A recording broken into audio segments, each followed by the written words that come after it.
হে everyone, আসসালামু আলাইকুম সবাইকে। তো এটা হচ্ছে আমাদের চাঁদ রাতের ভ্লগ, না চাঁদ দিনের ভ্লগ। মানে দিনের বেলায় ভিডিওটা করেছিলাম, তাই এটা হচ্ছে চাঁদ দিনের ভ্লগ। তো ভিডিওটা সেদিনই করা হয়েছিল, কিন্তু আপলোড করা হয়নি, তাই ভাবলাম আজ তোমাদের সঙ্গে শেয়ার করি। কারণ নানা ব্যস্ততার কারণে আমি এই ভিডিওটা এডিট করে রেখেছিলাম, কিন্তু ভয়েস ওভার দিতে পারিনি। তাই ভাবলাম আজকে এটা শেয়ার করে ফেলি, এরপরে তোমাদের সাথে আমি বিয়ের ভ্লগ শেয়ার করব। না, বিয়ের ভ্লগের আগে কুরবানির দিনের ভ্লগটা শেয়ার করবো। আচ্ছা, যাই হোক, ব্যাক টু দ্য টপিক। আমরা হচ্ছে গিয়ে সকালে আমাদের যে কুরবানির গরু টং টং, ওটাকে আহনাফ নাম দিয়েছে টং টং, সেটাকে গোসল করানোর জন্য বাইরে নিয়ে আসছি। গরুটার গোসল করানোর পুরো দায়িত্ব ছিল সাজ্জাদের উপর। শুধু গোসল না, কুরবানির দায়িত্বও ছিল সাজ্জাদের উপর। তো সে খুব যত্ন করে গরুটাকে গোসল করিয়েছে। আর এদিক দিয়ে সাজ্জাদের কাজকর্ম দেখে মনে হচ্ছিল সে যেন অনেক দিনের অভিজ্ঞ একটা গরুর রাখাল। তো যাই হোক, হাট থেকে গরু আনার সময় গরুটা বেশ ময়লা ছিল, তাই সবাই মিলে ওকে সুন্দর করে পরিষ্কার করিয়ে নিলাম। আর মাশাআল্লাহ, আমাদের গরুটা ছিল অনেক শান্ত আর ভীষণ মায়াবী। এটা ছিল আমার জীবনের প্রথম কুরবানি এবং প্রথম গরু, তাই গরুটার প্রতি মানে একটা আলাদা রকমের আমার মায়া কাজ করতেছিল। তো এই দিক দিয়ে হচ্ছে গিয়ে সাজ্জাদ খুব যত্ন করে সময় নিয়ে গরুটাকে ঘষে মেজে গোসল করিয়েছে।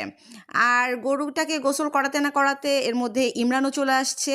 তো আলহামদুলিল্লাহ, আমি আর ইমরান মিলে আমাদের প্রথম কুরবানি দিয়েছি, মানে আমাদের জীবনের প্রথম কুরবানি আমাদের দুই ভাই বোন আমরা মিলে দিয়েছি।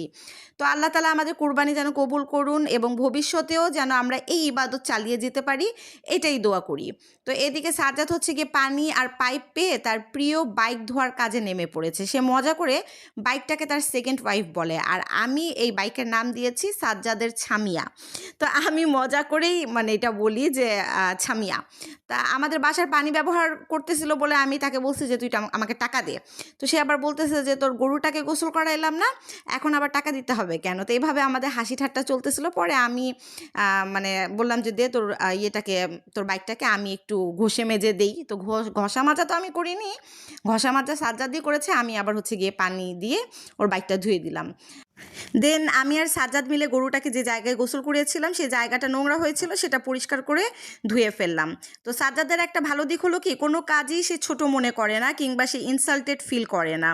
আমার যে কোনো কাজই হোক না কেন, সব কাজ সে খুব আগ্রহ আর আনন্দ নিয়ে করে। আর এদিকে দেখেন আমার আদ্রিতা গরুটাকে এত ভালোবাসছে, মানে তার গোবরটা পর্যন্ত সে ক্লিন করছে, একদম নিজের সন্তানের মতো আদর যত্ন করছে। তো যাই হোক, আজকের জন্য এই পর্যন্ত। আল্লাহ হাফেজ।